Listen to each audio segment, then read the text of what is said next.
बहुत समय पहले की बात है, सुदूर दक्षिण में किसी प्रतापी राजा का राज्य था। राजा के 3 पुत्र थे। एक दिन राजा के मन में आया कि पुत्रों को कुछ ऐसी शिक्षा दी जाए कि समय आने पर वो राजकाज संभाल सके। इसी विचार के साथ राजा ने सभी पुत्रों को दरबार में बुलाया और बोला, पुत्रों, हमारे राज्य में नाशपाती का कोई वृक्ष नहीं है। मैं चाहता हूँ तुम सब 4-4 महीने के अंतराल पर इस वृक्ष की तलाश में जाओ और पता लगाओ कि वो कैसा होता है। राजा की आज्ञा पाकर तीनों पुत्र बारी बारी से गए और वापस लौट आए।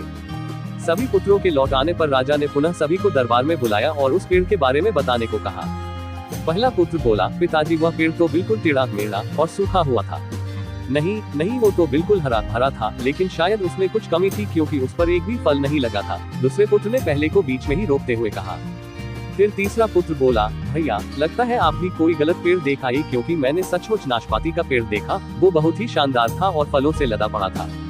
और तीनों पुत्र अपनी अपनी बात को लेकर आपस में विवाद करने लगे कि तभी राजा अपने सिंहासन से उठे और बोले, पुत्रों, तुम्हें आपस में बहस करने की कोई आवश्यकता नहीं है। दरअसल तुम तीनों ही वृक्ष का सही वर्णन कर रहे हो।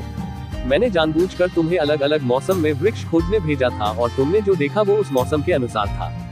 मैं चाहता हूँ कि इस अनुभव के आधार पर तुम 3 बातों को गांठ बांध लो। पहली, किसी चीज के बारे में सही और पूर्ण जानकारी चाहिए तो तुम्हें उसे लंबे समय तक देखना परखना चाहिए। फिर चाहे वो कोई विषय हो, वस्तु हो या फिर कोई व्यक्ति ही क्यों न हो।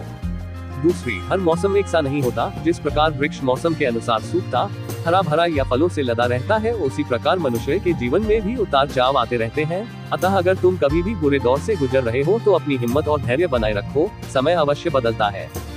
और तीसरी बात, अपनी बात को ही सही मानकर उस पर अड़े मत रहो, अपना दिमाग खोलो और दूसरों के विचारों को भी जानो।